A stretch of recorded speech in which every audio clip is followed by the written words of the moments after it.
KPBS On Demand is supported by Splatero, helping homeowners pay off debt or for home improvements by offering streamlined access to your home's equity with no additional monthly payments or new debt. Splatero provides a lump sum payment in exchange for a share of your home's future value. Learn more at splatero.com. Good morning, I'm Debbie Cruz. It's Thursday, July 7th. A SEAL candidate's death raises questions. More on that next, but first, let's do the headlines.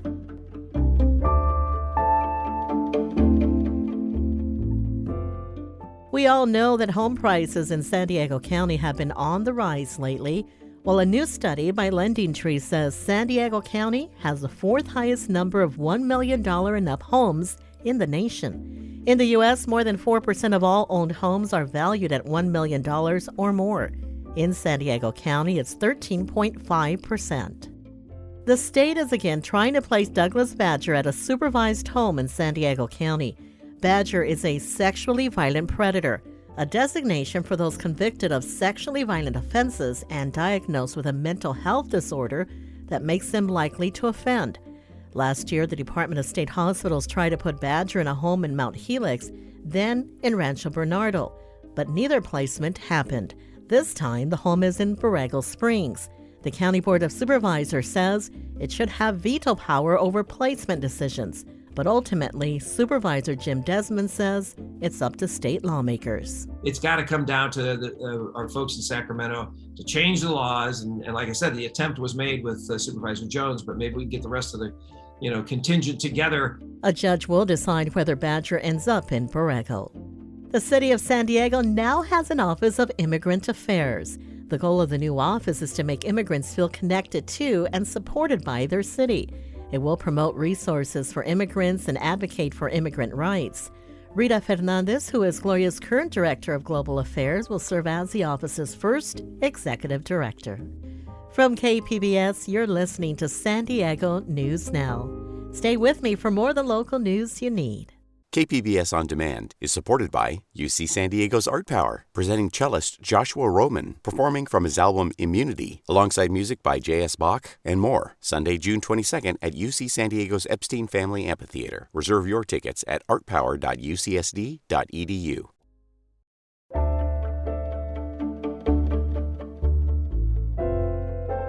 So it happened back in February, the death of a Navy SEAL candidate, and it's raising questions about the safety of basic training. Kyle Mullen died of pneumonia just after Hell Week at the SEALs boot camp in Coronado. His family recently released an autopsy that concluded he received inadequate medical care even though he was seriously ill. With the story, we go to KPBS military reporter Steve Walsh. Regina Mullen says she trusted the SEALs with her son Kyle's life, and they failed him. They're torturing our men. You can't do that to prisoners of war. There's war crimes, and they're doing it to our own athletic, young, bright men that are willing to give up their lives to serve the country. They're torturing them. It's not training. Mullen had played football at Yale and Monmouth University. He died February 4th, hours after finishing Hell Week. The endurance test is part of the notoriously difficult SEAL basic training. The autopsy confirms her son was left alone in the barracks with other candidates who had also showed signs of being sick. Kyle Mullen was found unresponsive on the barracks floor after another candidate called for medical help for himself. Severe pneumonia, untreated severe pneumonia. There's no way a 23-year-old healthy boy should die of severe pneumonia. And that's a disgrace that he was not treated for days. They knew he had it. He was found with a 36-ounce bottle filled with his own blood and mucus. The autopsy revealed Mullen died of Streptococcus pyogenes, a type of pneumonia often associated with military bases. Regina Mullen is a registered nurse. She says her son was struggling to breathe when he called her a few hours before he died. You all knew that my son was compromised. The medical team, the instructors, the lieutenant, the commander had to have known. They were all seeing the guy spitting up blood. You sent him to the barracks, sent the medical team home, and you let him die. Hell Week is virtually unchanged since at least the 1970s. For nearly a week, candidates are submerged in the Pacific Ocean, forced to continually swim or march with boats on their back. They get little sleep. Some SEALs say by the end they were hallucinating. Regina Mullen says her son was told he could get medical help if he rang a bell 3 times. But that was also the signal that he wanted to give up. You have to ring a bell and then they'll give you medical. And ringing the bell is quitting. Now that is a game that the instructors play. That's absolutely true that they say stuff like that.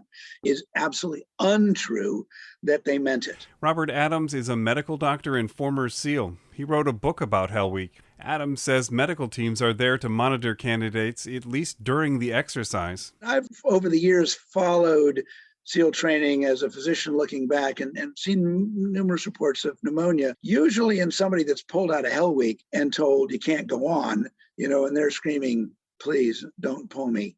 If they don't continue, candidates either leave or they can be rolled back to try again with a later class.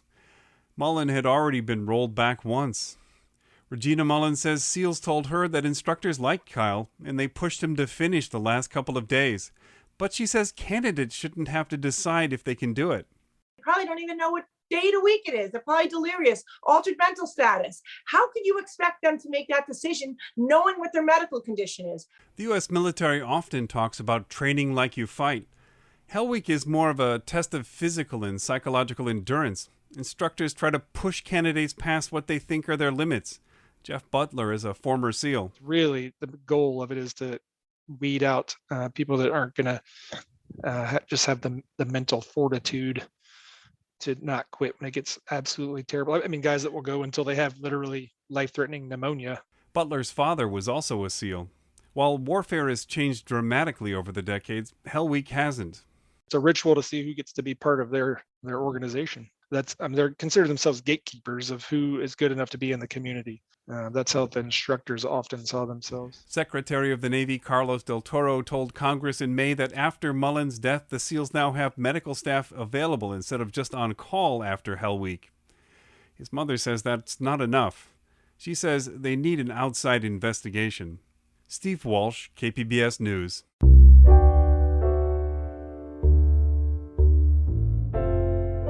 Has this happened to you? Some San Diegans say their water has been tasting funny lately, and it's not their imagination. There is something in the water, but the city says it's not harmful. To explain what's happening, here's KPBS reporter Kitty Alvarado. That's good water. Salud. Cheers. Michael Simpson, the general manager of Barrio Star Restaurant and Bar, says locals aren't just coming in for his delicious Mexican soul food. This lady came in yesterday. She said, oh, my God, a good glass of water. It feels good. He says they have a great filtration system, but keeps hearing customers complain about the taste and smell of what's coming out of their faucets in Bankers Hill. A lot of customers that live in the area, regulars from the restaurant, have mentioned that the water tastes like basically dirt, that it has this aftertaste that is really ugly. The city of San Diego says the change in taste and smell is caused by an organic compound called MIB that's not toxic or harmful. The city says the change is only temporary. Kitty Alvarado, KPBS News. Coming up, COVID cases rising. We'll have that story and more next, just after the break. Don't go away.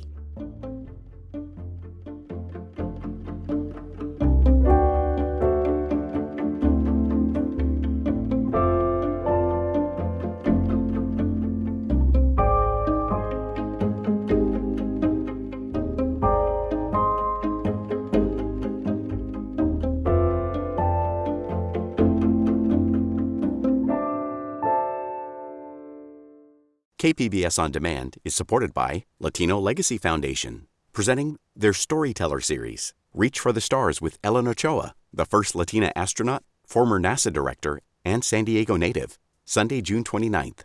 More at latinolegacyfoundation.org.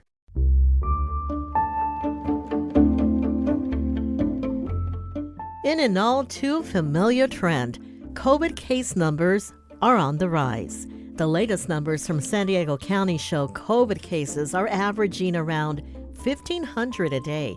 The rise in cases is fueled by the now dominant BA.5 subvariant. Dr. Eric Topol, director of the Scripps Research Translational Institute, spoke with KPBS's Jade Heidman about the rise in cases and the new variants. For the third summer in a row, we're being faced with a lot of uncertainties in what we know about the virus.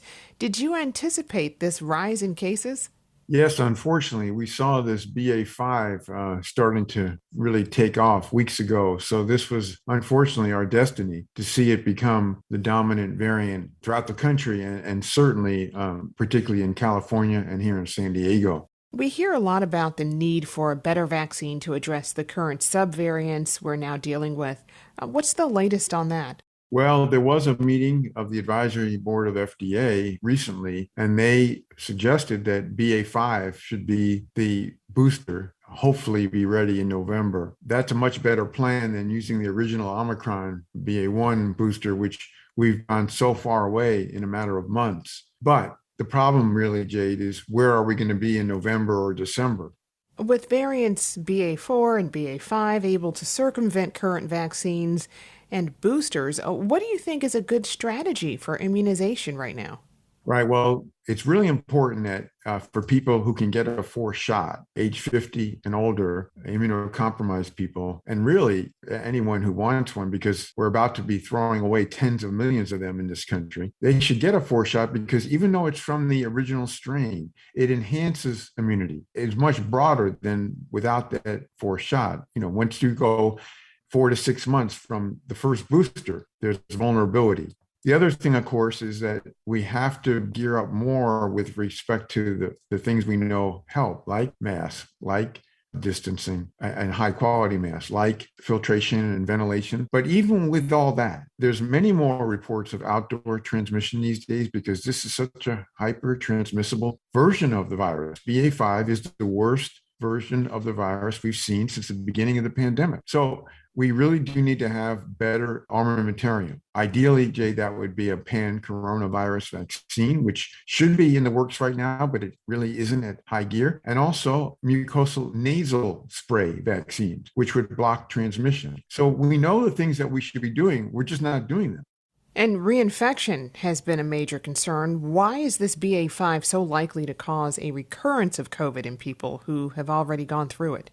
Yeah, I think the best way to put it is escape artist. This BA5 is so different, so distant as a protein genomically from the original Omicron and from anything prior to that, alpha, beta, gamma, delta. It's so distant that our immune system doesn't see it as it should. And even if we had a BA1 infection, back in January of Omicron, which is 40% of Americans, there's not much cross immunity. There's some, but not much at all. So that's why propensity for reinfections is really quite high. And so this idea, this complacency is, I had Omicron, I've had vaccination, I'm Teflon coated. Well, that's wrong because BA5 is just such a challenge.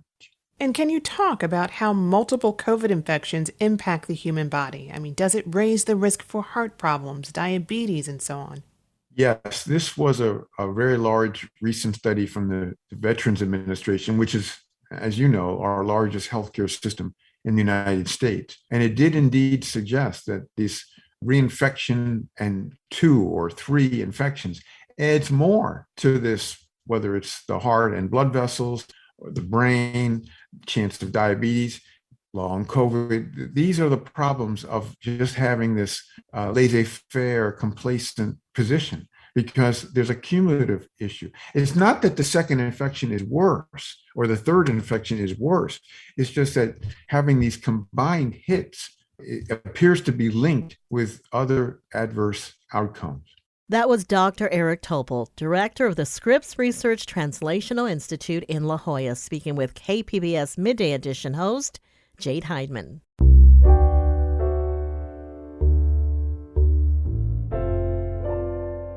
New technology has made its way into San Diego operating rooms.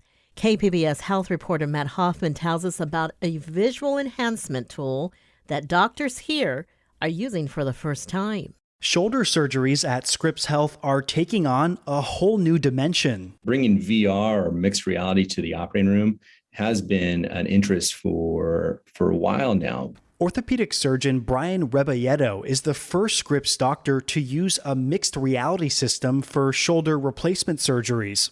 It's not virtual reality because doctors can still see what they're doing. Surgeons wear a headset with special eyeglasses. They show holographic surgery models in 3 dimensions. To the doctor, the images look like they're almost suspended up in the air. Shoulder replacement, as in a lot of surgery, it's a game of millimeters.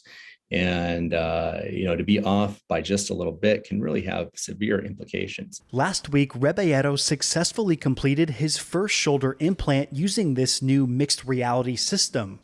Matt Hoffman, KPBS News.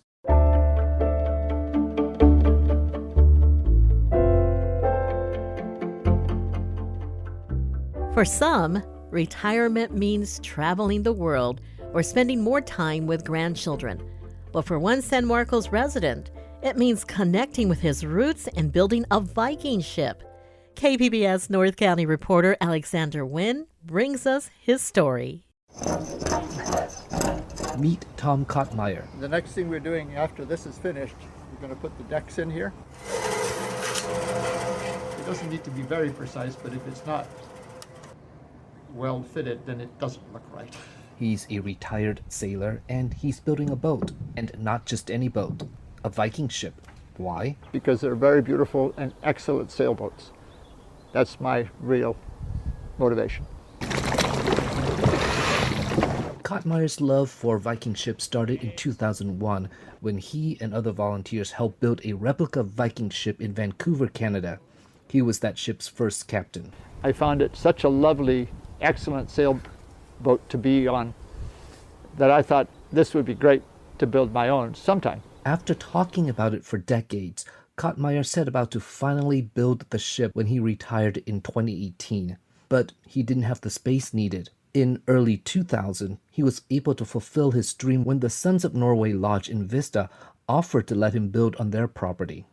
About a year and a half into the project, Kottmeyer made a presentation at the lodge to ask for volunteers to help.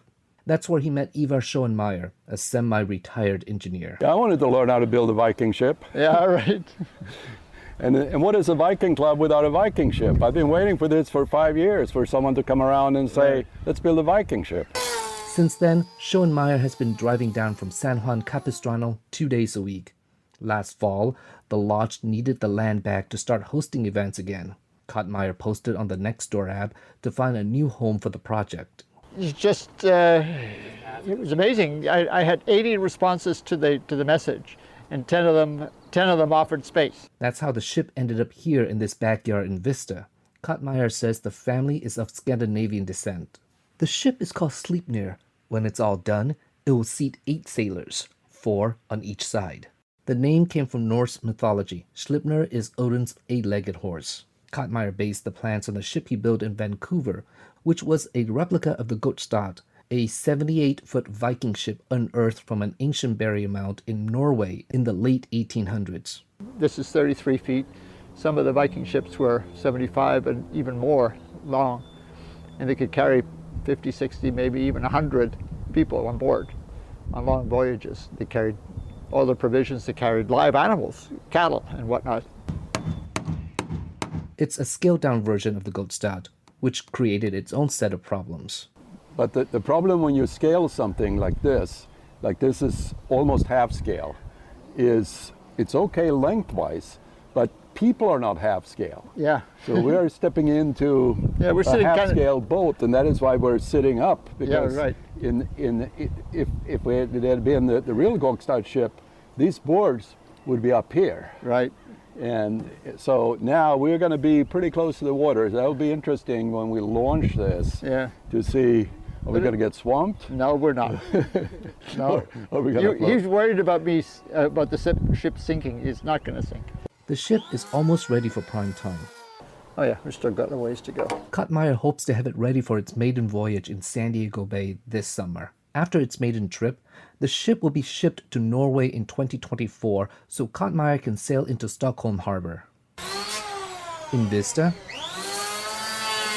Alexander Nguyen, KPBS News. That's it for the podcast today. As always, you can find more San Diego news online at kpbs.org. I'm Debbie Cruz. Thanks for listening. Have a great day.